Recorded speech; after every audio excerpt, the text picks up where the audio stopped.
I know that you trained with Dr. Terri and Dr. Dennis both. Yes. What is your training, and what do you think you got out of the Sentient Temple, especially since you guys are going online now? Yeah. So like, you guys out there may be called to this. So what did you learn from your experience at Sentient Temple? Well, And how did you come to them? well, my journey. You want to know my journey? Yeah, I do actually. So it started with the care of my animals. Okay. You know, I had an animal. I've always had a lot of animals, and one of them was very sick, and regular medicine was not doing it for him. And I knew deep inside, this is my intuition, like learning to listen to my body and not the doctor at this point. Not that there's anything wrong with doctors, but we need to listen to thyself. So make sure things are sitting correctly with you before you just listen to the doctor. Yes, and it's okay to say no to a treatment protocol. 100%. Everything in my body was saying, no, he does not need that. You know, and I know that there is something else. So it led me on a journey to look into natural things that would help to bring him back. What was he to suffering health. with? He was toxicity. Oh my gosh! So it's like the same. Yeah. Right. Is that what most of us are all sick from? Is just toxic world? That's what it starts And it could with, be, environmental. It could have been from the food. It could be from the water. You know, it could be a number of different things that. Okay. Oh, and the care, like I was getting him vaccinated. Oh, yeah. And so it can be from the buildups, like Yes. of The the metals in the ingredients, system, and their bodies are so little. So I sought out natural healing for him, and one of the times when I did go to the vet just for a checkup for him, he was doing better. I found a holistic vet up in Ocala and worked with him for quite a while. And I took my cat's name was Uncle Pinky. I remember Uncle Pinky. It makes me smile. Yeah. So I took Uncle Pinky back to the vet, and one of the vet techs was holding a little kitty in her hand, just a little newborn, maybe it was 2 weeks, and I knew something was happening, and I'm like, what are you doing to that kitty? What are you doing? She's like, I'm doing Reiki. I'm like, oh, I need to know about that. I need to know about that. And so that started me into, really diving into natural medicines and self-healing. And so I became a Reiki master to help the animals that I was, my animals, and also I was volunteering at a shelter so I could help them as well. Okay. So, and then I went on to, I just saw, I think it was in Natural Awakenings, an advertisement for multidimensional mind. And, I was starting to listen to myself, like I said, and it was like, I followed them at Natural Awakenings for like years before I ever actually stepped foot into the place. Make sure it's not just it's a little holistic magazine that's local to us here in Florida. Yeah, and I watched it too. So if it's only there 1 month, there's something funny a little bit. So, but they were there for a long time. Yeah. So I went on and took their multidimensional mind class, and explain. Let's stop there because everybody's gonna go, what the heck is multidimensional mind? So let's explain what that is. Well, that was a class. It had different facets to it. They were teaching Mayan Reiki, which they had learned down in Bolivia, I believe. It was a combination of Reiki, which is Usui Reiki, but it also included some Mayan symbols. Okay. So it was a little bit more encompassing. Okay. It gave you more. Reiki is a energy system using symbols. Right. Medical QiGong does not use symbols. Oh, medical QiGong is just transmission of energy? Yes, right. Reiki uses sacred, these are sacred symbols. Yes. But the symbols were increased by some of the Mayan symbols. And are those very secretive, like the Reiki symbols? Not anymore. Yeah, because of the internet. They used to be called secret because they wanted to keep it condensed, but they're sacred, but there was a group of people that felt that these need to be out there. I Yeah. agree. We Yeah, need it's time. these healers. Agreed. They can't just be a small group of people in Japan who know how to do this. And Got while chills some of again. these Chills again. some of the Yeah. some of the I'll call them monasteries in Yeah. Japan, they're still very cloistered and they have to be so, but and sometimes they change a little bit depending on who's teaching you. The symbol may look a little different, but that's not the point. The point is that these are sacred symbols, and use them the way that you were taught and the way you were ascended to, and they will work. Whether you know Right. one symbol or you know them all, Right. it doesn't Yeah. matter. They will work. Right.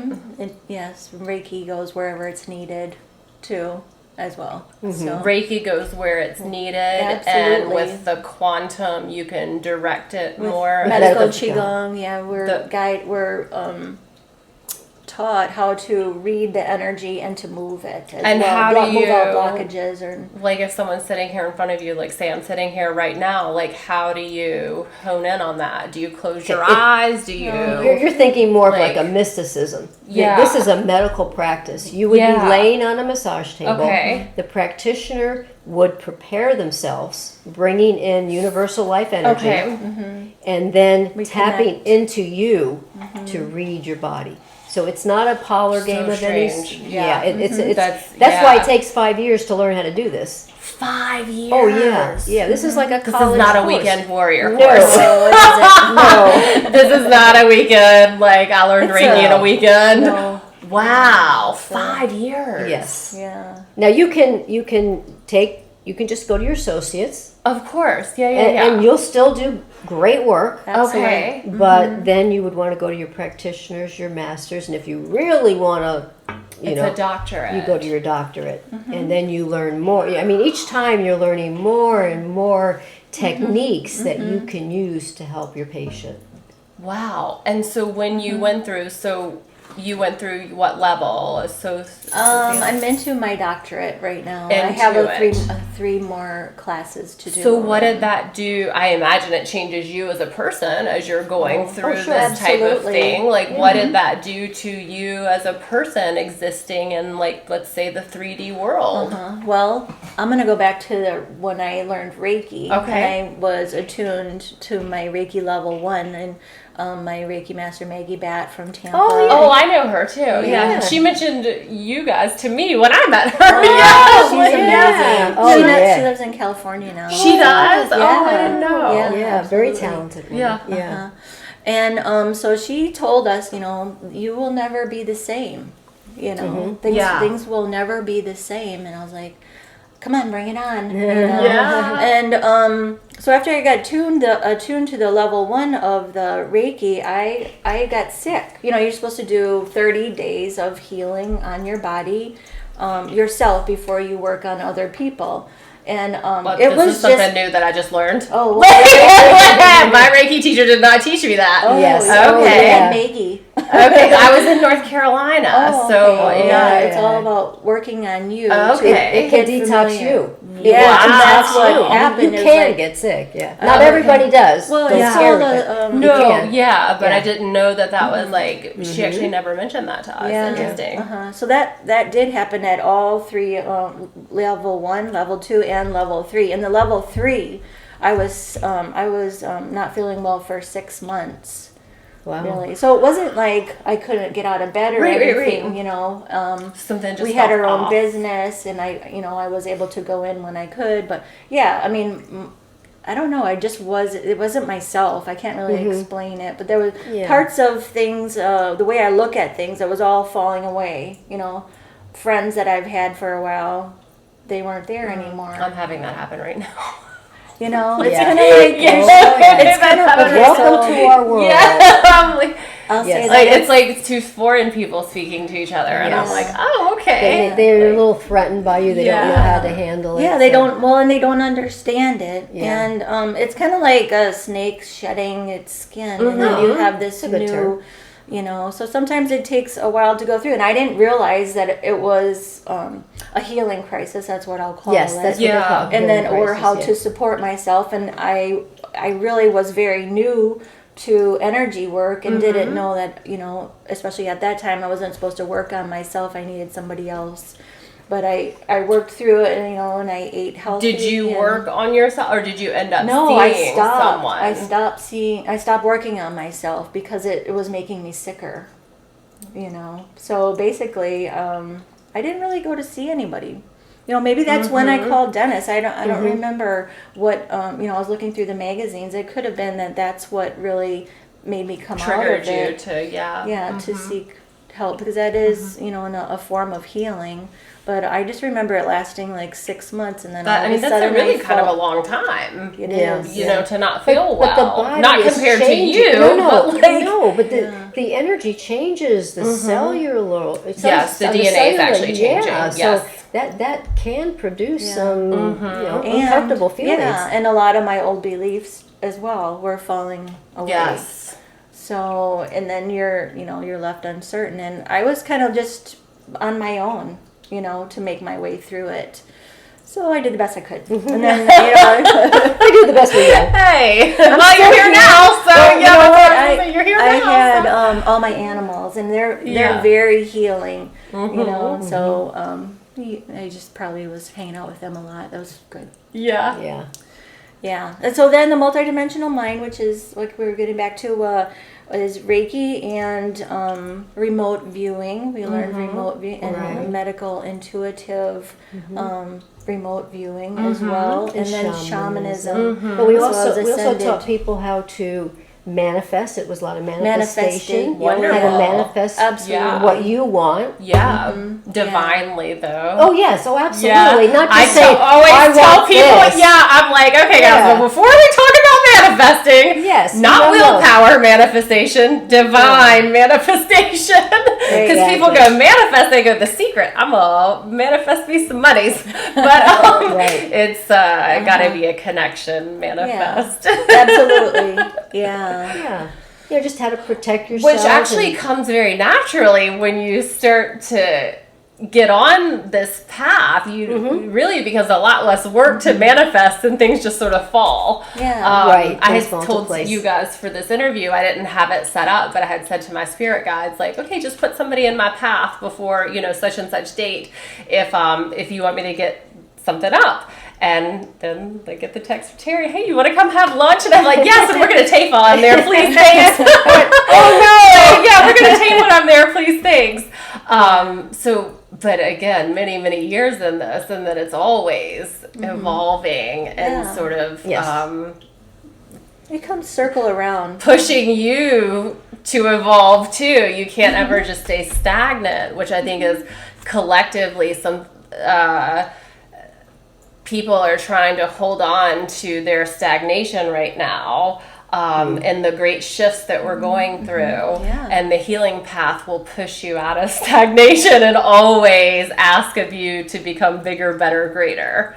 Absolutely. So you took the quantum course. Yes. And then I think it was the last day, there was a flyer on the table about medical QiGong, and I read about it, and I was like, oh, invisible needles, oh, cool, sword fingers, and I'm like, oh my god, I got sword fingers. Now you've got my attention. Working with invisible to cut the needles. ethereals.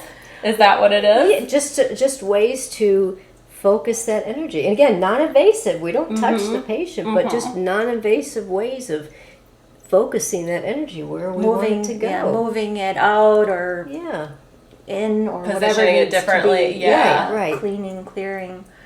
Yeah. Is this like a chakra thing or not so much? No, that's something different, and that's very valuable too. Yeah, that's valid. Yeah. But anybody can. In Reiki, we used to teach balancing chakras too. Yes. But no, again, as I've said, and Dennis has told us many times, Reiki, well, it's just wonderful, which got me back on my feet. So I'm a big Reiki believer. Yeah. That's like kindergarten. Yeah. But medical QiGong is like your doctorate. What type of person would be drawn to medical QiGong? You'd be surprised. I have a gentleman right now who does duct work. who has expressed a desire to take the online courses. Wow. You just never know. You can't pigeonhole people and say, oh, this is only for healers. It could be any. I mean, I was in dentistry for 25 years. I didn't know what energy work was. I didn't know what Reiki was. I would have never been drawn to this if I hadn't gone through what I went through. Yeah, your story is actually a little more rare, that you weren't extremely sick or going through like something crazy to have been drawn to this, because that's how I came to you guys. I was sick. Typically, like, they have to, like, me and you were just hard-headed. Marie, not so much. They have to really hit us over the head to get our attention. Well, I think that she had the talent, to be honest with you. She had just the a talent. natural born. Yeah, it just needed to be massaged and grown because she's a terrific healer. Thank you. And I do a lot of my work with animals. So that's your preference. Would you consider yourself like an animal intuitive?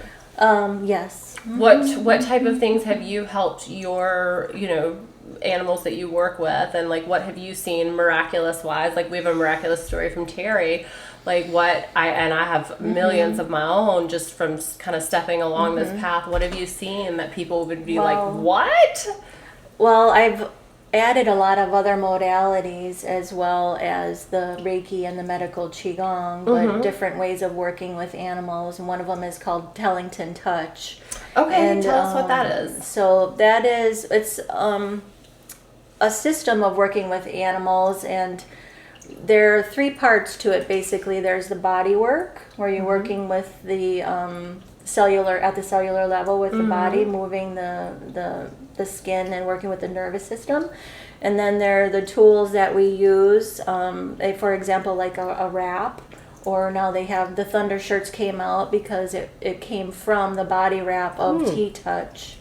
To help the animals feel more secure. Is it just a regular shirt, or is it some sort of magnets? Or no, it's got a little Velcro thing around the chest and Velcro in it. It's nice. It's like a hug, like when your baby was crying. Oh, and you swaddle them, and it calms them down. It's the same thing. My baby stayed in a swaddle till he was a year and a half. Like, going on Tuesday in a swaddle a long time. He loved those little bugger things. Yeah. So it makes them feel very comfortable, yes, and brings them confidence too. And then the other part is we call it a playground for higher learning. It looks like an obstacle course that you would run through with a dog. Oh, but wow. It's like Montessori for doggies. Right? Like Montessori for doggies. But you're doing it you're working with your dog, doing these different touches and moving very slow. And basically, you're working with the animal on all different levels, physical, emotional, and mental, to change or help them with their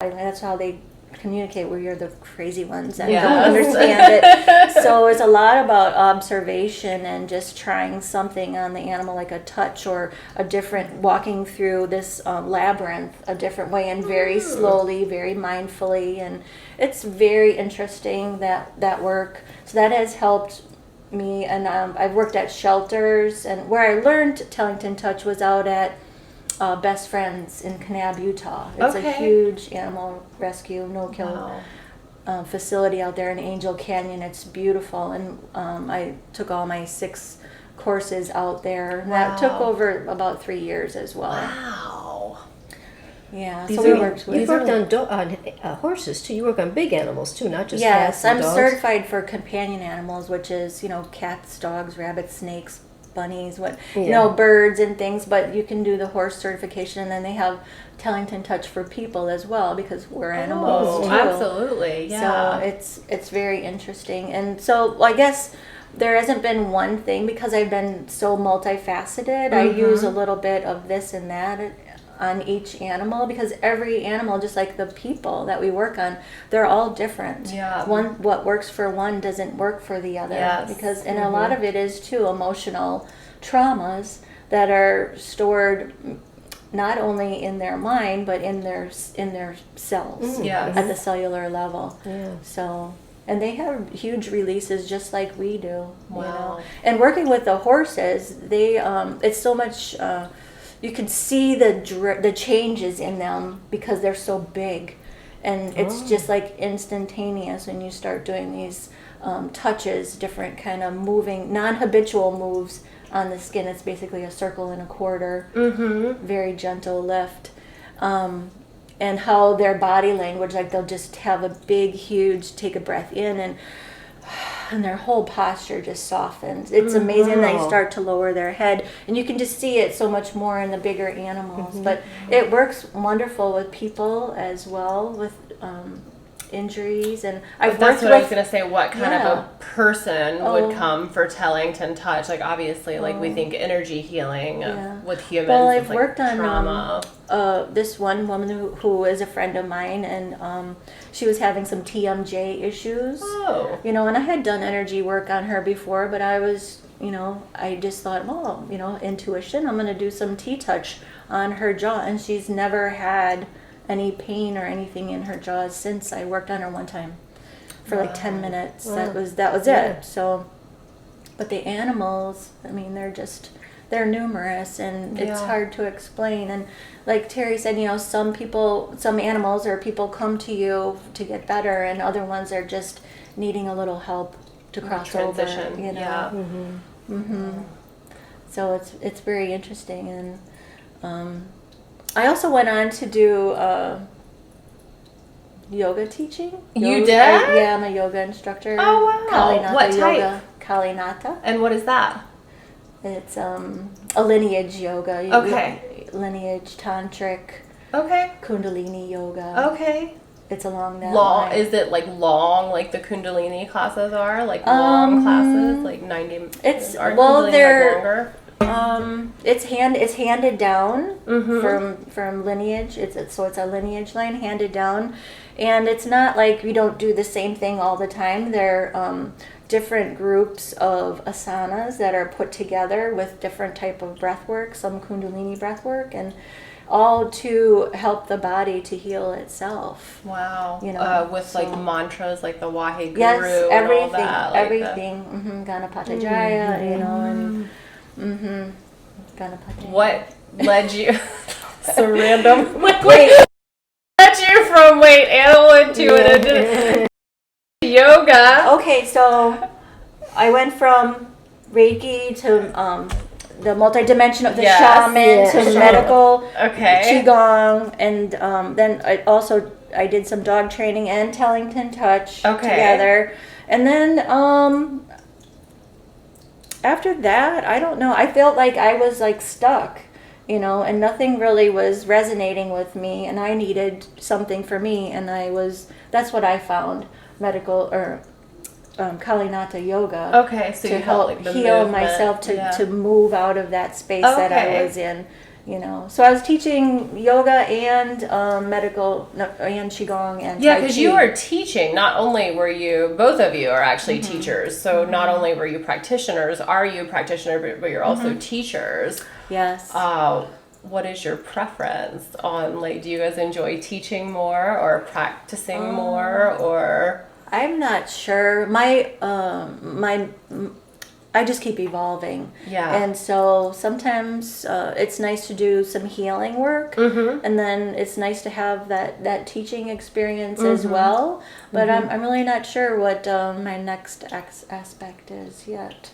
So it's coming. More to come. To be continued. Yeah, there's like I said, it's always like an onion being peeled back. So with this, you like don't ever stop and become stagnant. It's always like this leads to this, leads to this. Yeah, and you just follow your heart, or I say follow the crumb trail. It will be shown to you. It will be shown to you. Because like I said, I was like having a moment about you know, my scheduling this week with the shows, and then you guys came up because I asked for help, and I said, you know, give me my next peoples, because there was not anybody until the end of the week, and I have to stick to a schedule to get with the YouTube algorithm. So it's wild once you, and I'm sure all of us have so many amazing stories. A lot of so I do want to ask you guys something before we get off of here.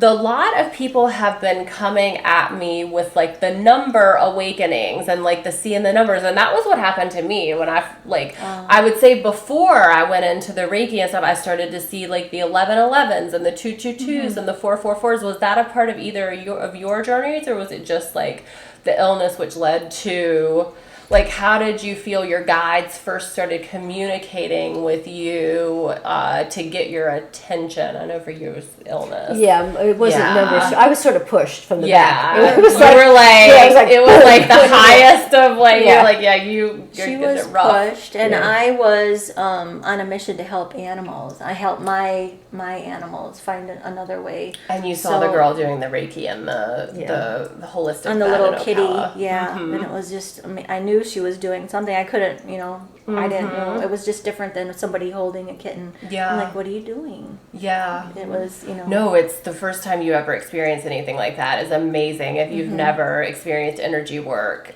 it's literally one of the most amazing. I have to admit, when Dr. Dennis and Fern first came to me, I had no idea what they were doing. I was in a darkened bedroom. And at the time, this is kind of a funny story. I think they would enjoy it too, because I've told them. Dr. Dennis had long hair, and he usually wore it in a ponytail. That was sort of his signature, as a shaman. And at the time, Dr. Fern had also very long hair. She was a hairdresser. Oh, I didn't know that. Yeah, she had been a hairdresser. Like I said, they had some side businesses to help them put food on the table because they were doing all this nonprofit. So when they first came to me, my room was dark, and they would burn incense, which was copal, which is the Mayan incense. It's very sacred. And so they got that going. So they walk into my doorway of this darkened room. I'm in bed, and I see this billowing smoke.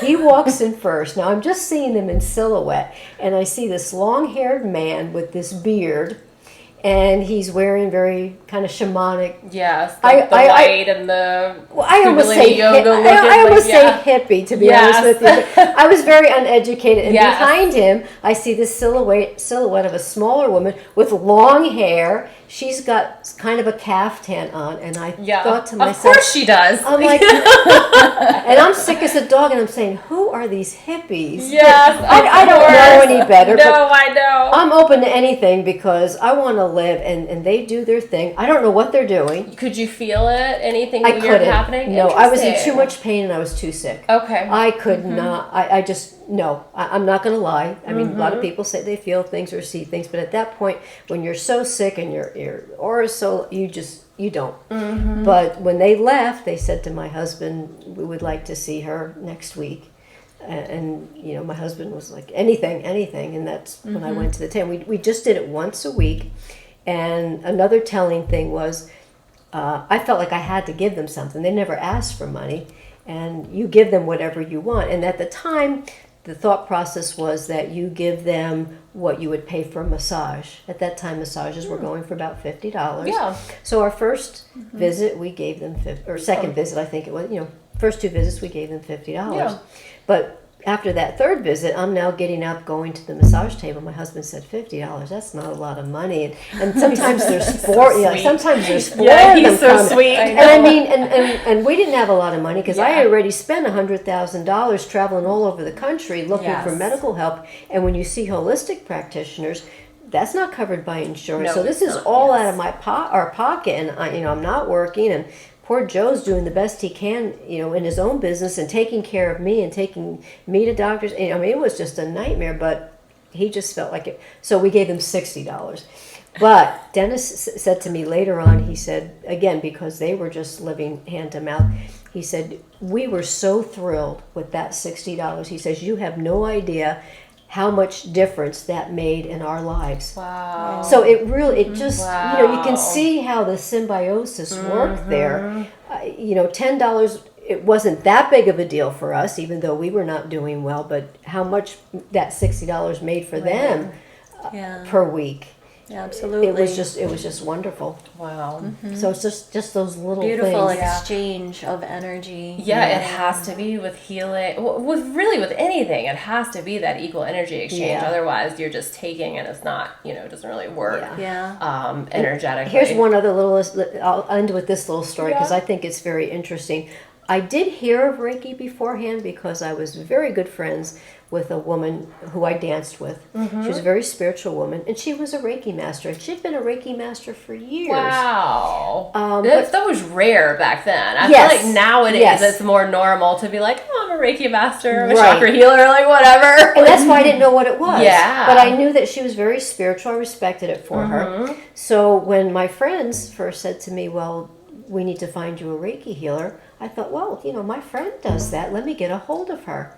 So, and I had not seen her in a couple years because I had not danced. So I called her home number and it was disconnected. And I said, well, I know her husband is possibly getting transferred.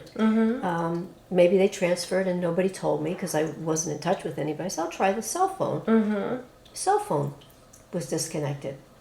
I thought, okay, well, that's kind of odd. So we moved forward, found Dennis and Fern. Now I'm starting to get better. I'm not out dancing yet, but I'm reconnecting with some mutual friends. I get a call one Saturday night from a mutual friend. She says, you're not going to believe who's here. And she told me this woman and her husband. I said, you're kidding. I said, are they just in town for the weekend? She goes, no, they live here. She goes, I'll let you talk to her. She gets her on the phone. I said, I've been trying to get a hold of you. She goes, we've been here. We haven't moved. I said, are you kidding me? I said, when I told her the story, I called your home, I called your cell, and it was she wasn't the right one. No, that's exactly what she wasn't the right one. She said, I was not the one you Absolutely. needed. Yeah. I mean, how the universe works. Yeah, it's really strange. Again, I got goosebumps. I know. Because you would think, if anybody, this woman who I was so close with, but she just, as great as a healer she was, I needed somebody who had more in the mix, whether it was the shamanism, his ability to channel abbot, whatever it was, that's what I needed. And it started me on now I might not have started my journey with her.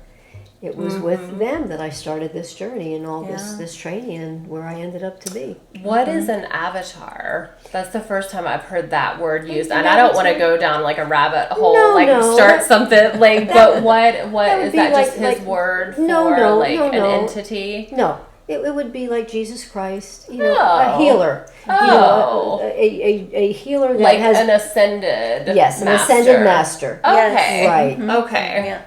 Exactly. So he just called on everybody. He channeled them. He just channeled them all. Whether it was archangels or whatever, just come into me. He said he has never felt a rush of energy like that as before. he did with you. Yeah. Well, probably because you guys were connected in like some sort of soul contract too, and he was like, "I'm taking you with me. like you shall come along for the ride now." So he was quite impressed by that. It was something he always remembered. Wow. Yeah. Well, thank you guys both for being on. You. I feel like we could have gone like a million other different directions, but I also want to keep it simple so that there's everybody can digest. Yeah. There's a lot there. Yeah, and I think that the wonderful thing about getting on the healing path is that everyone's journey is so different. Your story, even though more similar to mine, I wasn't that sick. But you with the connection to the animals, that it's really important to follow your own intuition. And if you feel called to something, sort of step into that and hopefully not have to get bonked on the head me or you or anything. Because what will the universe do or God's spirit universe will do to you if you're not paying attention? They'll bonk you on the head. Knock you down. So I want both of you to leave us with something like your words of wisdom or whatever you would like to leave the people with as they find this video on the internet. Well, off the top of my head, I have been thinking, should I look at the camera? Yeah, look at the camera because we're looking. Sometimes I do transmissions too at the end, so if you feel called to that this is my opinion, and I don't push my opinions on anybody. But when I look at the state of affairs today, I think the most important thing that we have today is love. And I know that sounds rather trite, and I'm going to expand on that. And I think that's what we're missing. And what I encompass in the word love is also a gratefulness and a love to spirit or source, whether you call it God, whether you just call it spirit, whether you're religious or just spiritual or neither, but you have that connection. We need that today. There's an upheaval going on in this world, and I don't call it evil because I don't believe necessarily in good and evil, but there's something happening, and the only way to overcome that is for people to tap into that spiritual connection to God and increase their frequency. And if you've ever, now this may be getting beyond people, but there's something called, a book called Power versus Force, and it's by David Hawkins, and he talks about higher frequencies negating lower frequencies. And what we have right now is a lot of lower frequencies taking over, if you will, or being too well known. These lower frequencies have to be, now we've had this in the past, this is nothing new, we've had war, we've had famine, but right now we need people, whether you're a healer or whether you're just someone who meditates and connects to God on your own or prays, we need these people because your higher frequency will negate so many more people on that lower level of frequency and bring them up. We don't want to bring our frequencies down. We need to bring them up. So if someone like Jesus Christ, and if you're not Christian, that's okay. I'm just using him as an example. Whether you're Muslim or Hindu or Buddha, you know who Jesus Christ is. And he vibrated on a frequency of 1,000. He could negate millions of people that are on that lower frequency. None of us are that high, but even if your frequency is above, and I'm getting maybe too... You're fine. This is a woo-woo crowd. Okay. They're here for it. Anything below that 200 frequency is not good, is way negative. Most people vibrate about 250. That's not bad. Let's get that up. Let's join together in prayer, whether you do it in church, whether you do it on your own. Let's get our frequencies up, because a single person alone at a higher frequency can negate thousands of people at that lower frequency. We need that more today than we need it ever if we're going to raise this spiritual awareness that we need to get back to that higher source. My opinion, take what you will from it, but I hope that you can find something in that will ring true to you. And I'm following that. I'm like, I'm sorry. How are you going to follow that up? Okay. So, along the same lines as that, I mean, I know that there are many people awakening, and then that is a higher vibration. You know, what can I leave for you guys? Just take some time now with what's happening. Most people have a lot more time, and they're playing games or doing whatever, but take some time, and instead of looking outside yourself, just really look inside. Love it. Look inside. Follow your heart. Figure out, ask yourself, who am I? Where are these emotions coming from? Where are these feelings coming from? And just dig deep into yourself. I think you'll find a lot of joy and happiness there. A lot of people are looking for that in looking outside themselves, and it's really inside. So Yeah, that was great. I'm sorry, I didn't mean to steal your thunder, but No, it was good. we are so much on the same page that I know you feel the same way. Yeah. Because we've spent so much time together. Yes. We are so connected that even though we don't live near each other anymore, we still have a very strong connection, and our mindset is the same, and our connection to source is the same. Yeah. And our goals in life are the same. Yeah. Well, you guys are both wonderful. This was my Thank you. first time meeting Marie, Yes, but I so know nice to Terri meet from you. I know Terri from years and years of different things. So, and I agree with them. I also think that if you're feeling drawn to something, that now's a really good time for a reset and a reboot. Yeah, absolutely. And that, you know, if you're feeling called to something, maybe you could only hear it because you are in that quiet time right now that we wouldn't typically get in our so busy world. So thank you guys for watching. Thank you guys so much for being on and sharing space with me. And we'll see you guys next time. Okay. Bye. Bye.